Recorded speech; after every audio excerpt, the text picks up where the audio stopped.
मैं लड़की बनकर 5 साल तक औरतों की मसाज करता रहा, लेकिन किसी को शक नहीं हुआ कि मैं एक मर्द हूँ। एक दिन बहुत अमीर औरत ने मुझसे मसाज करवाया और उसने मुझे अपने घर हमेशा के लिए रख लिया और रोजाना मुझसे मसाज करवाती। एक दिन मैं मसाज कर रहा था कि मुझ पर तेल गिर गया। उस औरत ने मुझे अपने कपड़े दिए और कहा चेंज कर लो। मैं घबरा गया। जब मैं उसके सामने कपड़े बदलने लगा तो मेरे पैर से जमीन निकल गई, क्योंकि मैं गरीब इंसान था। इंटरमीडिएट करने के बाद मैंने नौकरी की तलाश शुरू कर दी, क्योंकि पढ़ने के लिए मेरे पास पैसे नहीं थे। लेकिन मुझे नौकरी ना मिलने की सबसे बड़ी वजह यह थी कि मेरा अंदाज अलग था। मैं तीसरी जीन्स का तो बिल्कुल भी नहीं था। मैं एक पूरा लड़का था, लेकिन ना जाने क्यों मेरी आवाज़ भी कुछ लड़कियों जैसी थी और मेरे हाथ और पाँव भी लड़कियों जैसा था। मेरे हाथ और पाँव की बनावट को देखकर मेरे रिश्तेदार मुझे हसीन के नाम से पुकारते थे।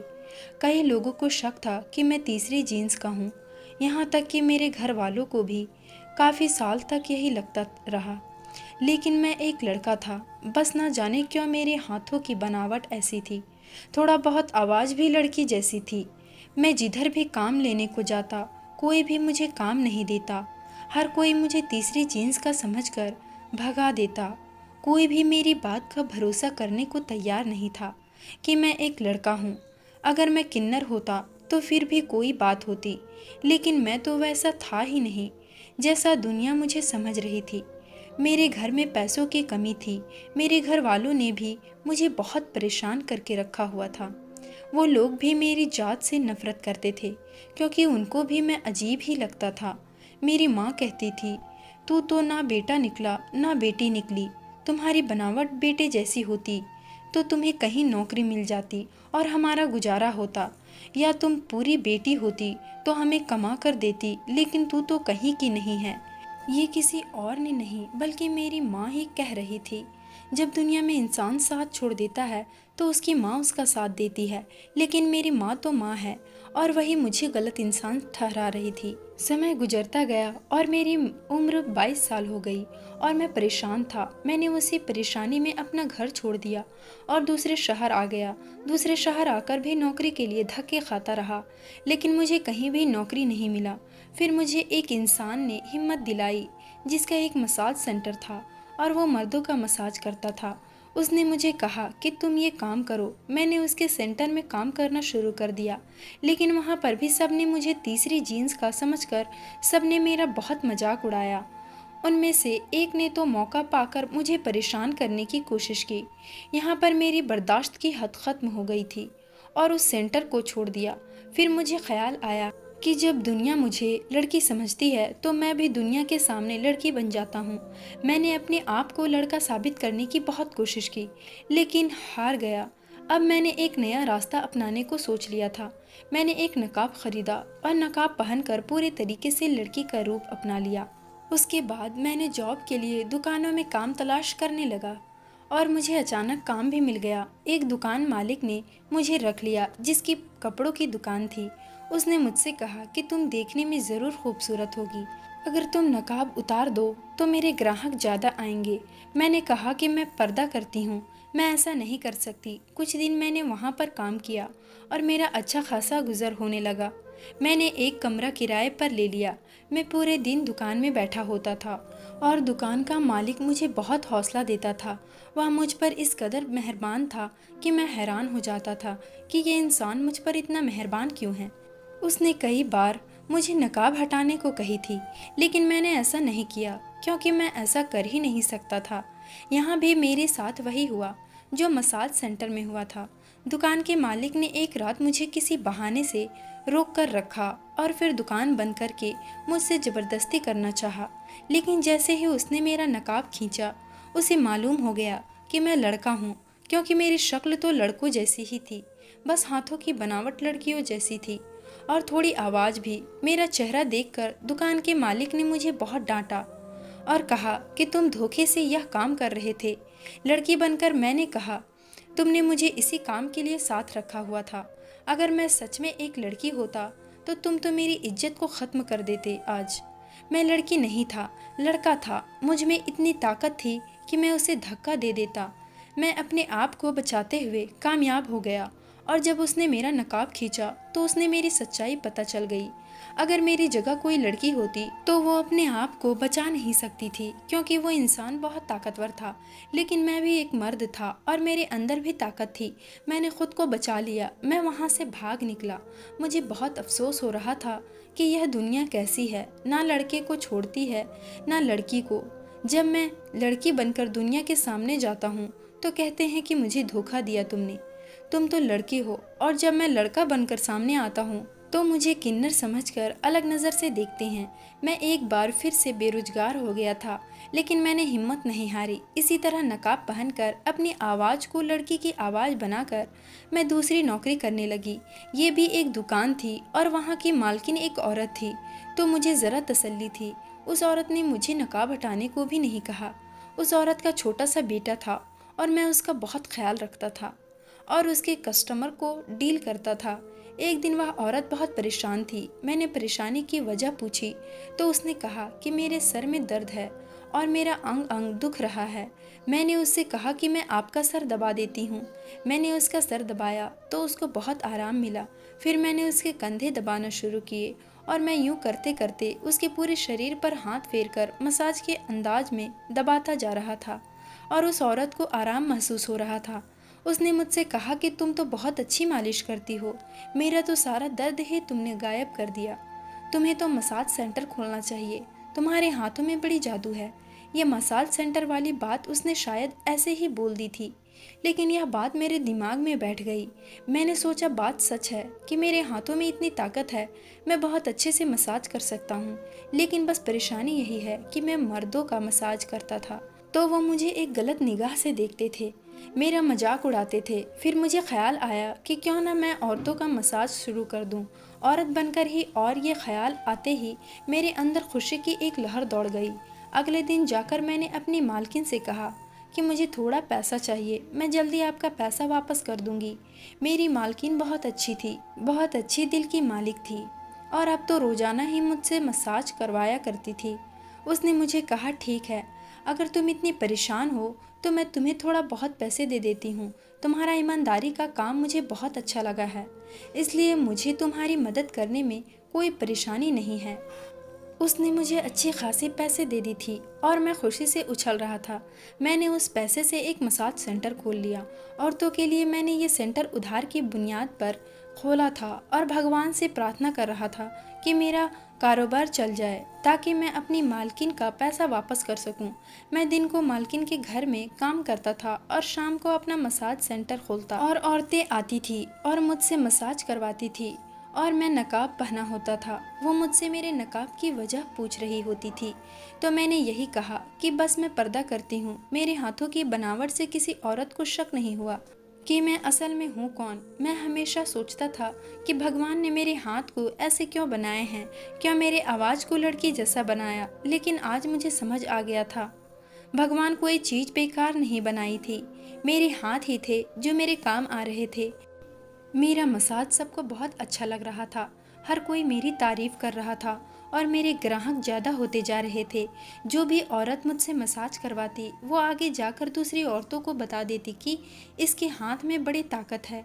अक्सर ऐसी औरतें आती थी जिनको शरीर की परेशानी का मसला होता था और मसाज करने से उनकी परेशानी गायब हो जाती थी। ये पूरी औरतें मेरे सामने अपना अच्छा खासा कपड़ा उतार देती थी, लेकिन मैं उनको देखता नहीं था। मैं आंख बंद करके अपना काम करता था। मेरा उनको देखना भी पाप था, मेरा कोई गलत नीयत नहीं था, बस मैं मजबूर था। फिर एक दिन एक बहुत बड़ी गाड़ी में एक औरत आई जो बहुत ज़्यादा अमीर लग रही थी। मेरे पास इतनी अमीर औरतें नहीं आती थी, लेकिन वह औरत कुछ ज़्यादा ही अमीर थी। उसका कपड़ा और उसकी गाड़ी सब कुछ उसकी अमीरी बता रहे थे। वो मेरे पास आई। उसने मुझसे कहा कि मैंने तुम्हारे मसाज की बहुत तारीफ सुनी है, मुझे शरीर में बहुत दर्द रहती है, मैं बहुत ज़्यादा परेशानी में हूँ, कोई दवाई भी असर नहीं करती है। मेरा वजन ज़्यादा होने की वजह से मेरा शरीर बहुत दर्द करता है, इसलिए मैं तुमसे मालिश करवा कर देखना चाहती हूँ कि असर होता है कि नहीं। वो औरत जैसी भी थी, अमीर औरतें ऐसी ही होती है। मैंने आराम से उसका मसाज किया और काफ़ी देर तक करता रहा। तो उसको बहुत सुकून आया। उसने मेरी तारीफ की और फिर चली गई। लेकिन अगले रोज वो फिर आई और मुझे कहा कि मैं तुम्हें लेने आई हूँ, तुम अब मेरे घर पर रहो, मैं तुम्हें इतने पैसे दूंगी कि तुम्हें ये सेंटर चलाने की ज़रूरत नहीं पड़ेगी, बस मेरी परेशानी को दूर कर दो। उसकी बात सुनकर तो मैं हैरान रह गया था। वो मुझे इतना पैसा देने पर तैयार थी कि मुझे सेंटर चलाना ही नहीं पड़ेगा। यानी मेरी किस्मत मुझ पर मेहरबान हो रही थी। सारा दिन सेंटर में जलील होने के बजाय मुझे एक ही औरत का मसाज करना था और मेरे महीने भर का खर्च निकल जाता। मैंने उस औरत से कहा कि मैं ये सेंटर बंद नहीं कर सकती, क्योंकि मैंने किसी से बहुत पैसा उधार लिया था ये सेंटर चलाने के लिए, और जब तक उसका उधार नहीं चुका देती मैं इसको बंद नहीं कर सकती। उस औरत ने कहा कि तुम्हारा सारा उधार मैं चुका दूंगी, बस तुम मेरे साथ मेरे घर चलो, मैं अपने घर में ही तुम्हें एक कमरा दे दूंगी, तुम वहाँ पर रहना। मेरा घर बहुत बड़ा है और मेरे पास बहुत पैसा है, बस ये मेरी परेशानी मेरी जान नहीं छोड़ती है। मैंने काफ़ी मसाज सेंटर गई थी, लेकिन वो ईमानदारी से काम नहीं करते। तुमने ईमानदारी से काम किया है, मुझे तुम्हारा काम बहुत पसंद आया है।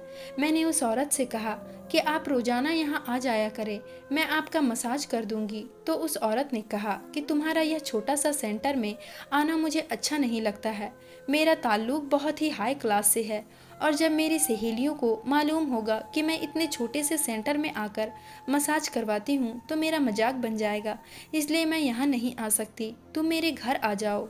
मैंने उस औरत की बात मान ली। उस औरत ने मेरा सारा कर्जा चुका दिया। मैंने दुकान की मालकिन को जाकर उसके सारे पैसे वापस किए और अपना सेंटर बंद कर दिया। सोचा जब मुझे यहाँ पर रहने की अच्छी जगह मिल रही है और इतनी औरतों का मसाज करने के बजाय जब मुझे एक का ही मसाज करना है और खाना पीना सब कुछ मिल रहा है तो परेशानी क्या है। मैं खुशी खुशी मान लिया। वो औरत अपने साथ मुझे अपने घर ले गई। उसका घर किसी बड़ी महल से कम नहीं था। उसने मुझे रहने के लिए कमरा दे दिया जो घर के पीछे की तरफ था। वो क्वार्टर था, लेकिन मेरे इस कमरे से कहीं ज़्यादा बेहतर था। ये कमरा साफ सुथरा था और अच्छा फर्नीचर भी रखा हुआ था, यानी कि अमीर लोगों के नौकर भी ठाठ से ही रहते हैं। मैंने वहाँ पर अपना सामान रखा और मैं भगवान से प्रार्थना किया जिसने मुझे इतना अच्छा मौका दिया था। मैं जानबूझकर दुनिया को धोखा नहीं दे रहा था, मेरे पास इसके अलावा कोई रास्ता भी नहीं था। भगवान ही जानता है कि मैंने कभी उन औरतों के शरीर पर नज़र नहीं डाली थी। वो औरत रोज़ाना रात को मसाज करवाया करती थी और मैं आंखें बंद करके उसका मसाज करता था। वो मुझसे कहती थी कि तुम दिन रात नकाब में क्यों रहती हो, तो मैंने कहा कि बस मेरी आदत है। उस औरत ने कहा कि ठीक है, तुम्हारा पर्दा है, लेकिन एक औरत से औरत का क्या पर्दा, मैं तुम्हारा तो चेहरा देख सकती हूँ। मैंने कहा कि मेरा चेहरा जल गया था, मैं अपना चेहरा किसी को नहीं दिखाना चाहती। इस तरह की बात करके मुझे शर्मिंदा ना करें, मुझे शर्मिंदगी होती है जब लोग मेरा जला हुआ चेहरा देखते हैं। किसी ने दुश्मनी निकालने के लिए मेरे चेहरे पर तेजाब फेंक दिया था, इस वजह से मेरा चेहरा देखने के काबिल नहीं है और मैं इसी को दिखाना भी नहीं चाहती। मेरी दुखती दिल पर हाथ न रखे तो बेहतर होगा। उसने कहा कि मुझे बहुत अफसोस है कि किसी ने तुम्हारे चेहरे पर तेजाब फेंका, तुम्हारा चेहरा बिगाड़ दिया। चलो ठीक है, मैं तुम्हारे दिल नहीं दुखाती हूँ, लेकिन ये सब किसने किया? उस औरत ने जब ये सवाल किया तो मैं सोच में पड़ गया। मैंने कहा कि एक लड़के ने मुझे शादी करने को कहा था और मैंने उसका रिश्ता ठुकरा दिया। उसके बदले उसने मेरा चेहरा तेजाब फेंक कर जला दिया कि मैं किसी और से शादी नहीं कर सकूं। उस लड़के ने मुझसे बहुत बड़ा बदला लिया था। इस हादसे के बाद मेरी ज़िंदगी बर्बाद हो गई और इसलिए मैं अपना चेहरा दुनिया से छुपा कर रखती हूँ, और यही वजह है कि मेरी अब तक शादी भी नहीं हुई। मैं अब ये काम करने पर मजबूर हूँ क्योंकि मुझे यह काम बहुत अच्छे से आता है। मेरे हाथों में ताकत है जो कि भगवान ने मुझे दिया है, मैं उससे फ़ायदा उठाना चाहती हूँ। मैंने एक कहानी अपने चेहरे और नकाब को लेकर उस औरत को सुना दी ताकि उससे मेरी बात पर भरोसा आए, और मैंने इतने अच्छे से ये झूठ बोला था कि उसे भरोसा हो गया। उसने मुझसे कहा कि सच में तुम्हारे हाथों में ताकत है, तुम्हारे हाथों की बहुत खूबसूरत बनावट के हैं, तुम पहले खूबसूरत चेहरे की लड़की रही होगी, लेकिन मुझे अफसोस बहुत है कि तुम्हारे साथ ये हादसा हो गया। लेकिन मुझे फ़ायदा हो रहा है, तुम्हारे मसाज से मेरी परेशानी में बहुत कमी आई है। उस औरत ने मेरी बात पर भरोसा कर लिया और मुझे भी आराम हो गया, क्योंकि अफसोस भी हो रहा था कि अपनी पहचान दुनिया से छुपानी पड़ रही है। हालांकि इसमें मेरा कोई सुकून नहीं था, मुझे झूठ बोलते हुए शर्मिंदगी भी हो रही थी, लेकिन मैं बहुत मजबूर था। मैं कुछ पैसे अपनी माँ को भेजने लगा। यह पेट जो भरना था अपना और अपने घर वालों का, लोग सच कहते हैं इस पेट को भरने के लिए इंसान क्या कुछ नहीं करता। मैंने जो रास्ता अपनाया था, लेकिन फिर भी पूरी ईमानदारी से अपना काम कर रहा था। लड़का बनकर जाता तो लोग मेरे पीछे पड़ जाते, लड़की बनकर जाता तभी लोग मेरे पीछे पड़ जाते। इसलिए मैंने सोचा कि मर्द तो दोनों सूरतों में मुझे नुकसान पहुंचाएंगे, कोई औरत मुझे नुकसान नहीं पहुंचा सकती। इसलिए मैंने औरतों के साथ काम करने का फैसला कर लिया। लेकिन मेरी असलियत उस औरत से ज़्यादा दिन छुपा न रह सका। एक दिन मैं उसका मसाज कर रहा था कि अचानक से तेल की शीशी जो मेरे हाथ में थी वो पूरे कपड़े पर गिर गई।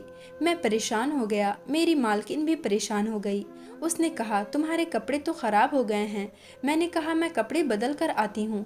तो उसने कहा कि कहीं जाने की ज़रूरत नहीं है, यहाँ अलमारी में मेरा सूट पड़ा है, वह निकाल कर पहन लो।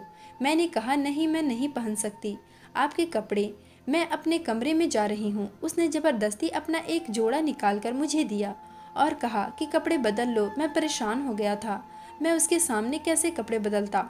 वहाँ पर वॉशरूम भी नहीं था, यह कमरा सिर्फ मसाज के लिए उस औरत ने रखा हुआ था। मैंने बाहर जाने को कहा तो उसने कहा कि अगर मैंने उसके सामने कपड़े नहीं बदले तो आज नौकरी से निकाल देगी। उसकी बात सुनकर मैं परेशान हो गया, क्योंकि उसकी नौकरी से मुझे बहुत फ़ायदा हो रहा था। मैं मुफ्त में खा पी रहा था, मुझे घर भी मुफ्त में मिली थी। मुझे इतने पैसे मिल रहे थे कि मैं अपने घर वालों को भी भेज दिया करता था। मुझे ज़्यादा मेहनत नहीं करनी पड़ी थी, मुझे घर से बाहर नहीं निकलना पड़ता था, मुझे जमाने की बातों का डर नहीं था। मुझे यहाँ पर हर चीज़ की आराम थी और मैं उन आराम को कभी नहीं खोना चाहता था। लेकिन उस औरत की जिद थी कि मैं उसके सामने कपड़े बदलूं। मैंने उससे कहा कि आपके सामने कपड़े नहीं बदल सकती हूँ, आप अच्छी तरह से जानती हैं कि मैं अपना चेहरा भी छुपा कर रखती हूँ, तो मैं अपना शरीर आपके सामने कैसे खोल सकती हूँ। मेरी बात सुनकर उस औरत के चेहरे पर एक मुस्कुराहट बिखर गई। उसने कहा कि मुझे तुम्हारी असलियत मालूम हो गई है, मुझे पता चल गया है कि तुम लड़की नहीं हो, लड़का हो। इसलिए मैं तुमसे ये कह रही थी कि तुम खुद अपने मुंह से कह दो। उस औरत की बात सुनकर मैं हैरान हो गया, यानी कि वो पहचान गई थी। वो इतनी चालाक थी, वरना आज तक मैंने इतनी सफाई से काम किया था कि किसी को भी शक नहीं हुआ था कि मैं कौन हूँ। लेकिन उस औरत को शक हो गया, बल्कि उसे यकीन था। उसकी बात सुनकर मैंने रोना शुरू कर दिया। शर्मिंदगी के मारे बहुत बुरा हाल हो गया कि ज़मीन फट जाए और मैं ज़मीन के अंदर समा जाऊँ। मैंने जितना उस चीज़ को छुपाने की कोशिश की, आज मेरा सारा भेद उस औरत के सामने खुल गया था। उसने मुझे कहा कि रोना बंद करो और मुझे बताओ कि तुमने ऐसा क्यों किया। मैंने उसे सारी बात बता दी कि शुरू से लेकर जमाने ने मेरे साथ कैसा व्यवहार रखा। जब मैं लड़का बनकर जाता तब भी लोग मुझे भगा देते और मुझ पर अलग नज़र रखते, और मैं लड़की बनकर जाता तब भी मेरे साथ बुरा ही होता था। इसलिए मैंने सोचा कि मैं औरतों के साथ औरत बनकर काम करूं, ताकि कोई परेशानी ना होगी। मैंने किसी के साथ कभी कोई गलत काम नहीं की। आंखें बंद करके मसाज करता हूं। आप जानती हैं, गरीब का मारा इंसान बहुत मजबूर हो जाता है कि कुछ भी कर जाता है। काश के आप जैसे अमीर लोग समझ पाते, लेकिन मुझे पता है कि आप नहीं समझेंगी मेरी बात। मैं खुद ही यहाँ से चला जाता हूँ। मैं जाने लगा तो उसने मुझे कहा कि मुझे तुम्हारी परेशानी का अंदाज़ा हुआ है। जो कहानी तुमने सुनाई है वो यकीनन एक दर्दनाक दास्तां है। तुम कितने मजबूर थे मुझे पता है। मुझे कुछ दिन पहले ही पता हो गया था कि तुम लड़की नहीं लड़का हो, और इसलिए मैंने जानबूझकर तेल तुम्हारे कपड़ों पर गिरा दिया। मैं तुम्हें गलत समझ रही थी, लेकिन अब मुझे पता चल गया है कि तुम गलत नहीं हो। तुमने जो किया मजबूरी में किया।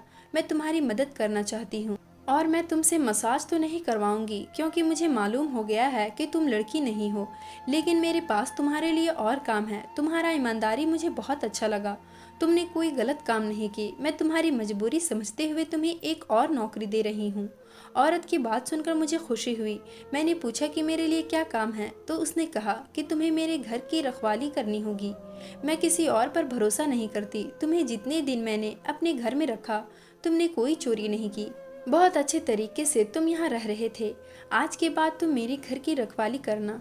मैं घर से बाहर होती हूँ तो मुझे डर होता है कि मेरे दूसरे नौकर चोरी करेंगे या मेरा पति दूसरी औरतों को घर ले आएगा। मेरे जाने के बाद मेरे घर में क्या होता है, मेरा पति और मेरे बच्चे क्या करते हैं, वो सब तुमको मुझे बताना है। आंखें चार करके मेरे घर पर नज़र रखनी है। बस इतना सा तुम्हारा काम है। मालकिन की बात सुनकर मैं खुश हो गया। ये काम तो मेरे लिए बहुत आसान था, यानी कि मुझे सब कुछ यहाँ पर देखना होगा और मुझे रखवाली करनी होगी। मालकिन ने मुझे कहा कि ये नकाब पहनने की भी ज़रूरत नहीं है, तुम अपना मर्दाना कपड़ा में काम कर सकते हो, तुम्हें कोई कुछ नहीं कहेगा। इस बात ने मुझे और खुशी दी थी। मैं अब लड़कों के कपड़े में ही काम करता था। मैं देखने में भले ही लड़की जैसा था, लेकिन मेरे अंदर ताकत लड़कों वाली ही थी। मैं किसी भी चोर और डाकू का मुकाबला कर सकता था, इसलिए मेरा कारोबार एक बार फिर से चल पड़ा। मैंने पूरी ईमानदारी से काम किया। यहाँ पर मेरा रहना और खाना पीना मुफ्त और मुझे पैसे भी मिलती थी, तो मैं पैसा जमा करता जाता और मैंने पैसा जमा करते करते अपना एक छोटा सा मकान ले लिया था और अपने मम्मी पापा को यहाँ ले आया। मुझे उस औरत के घर में काम करते हुए अब 10 साल हो चुके हैं। वह बीमार होकर बिस्तर से लग गई है, लेकिन उसने मुझे नौकरी से नहीं निकाला। मैंने पूरे घर वालों का भरोसा जीता।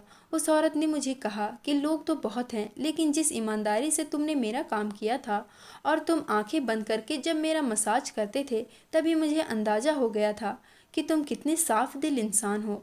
बस तुम मजबूर हो। तुम्हारी इसी साफ दिल को देखते हुए मैंने तुम्हें अपने घर में जगह दी।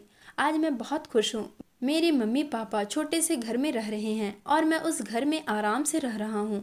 सच कहते हैं, जब भगवान एक को एक चीज़ नहीं देता है तो दूसरा दे देता है। मेरे पास पैसा नहीं था, लेकिन उस औरत के दिल में भगवान ने रहमत डाल दी थी और मेरी सारी परेशानी हल हो गए थे।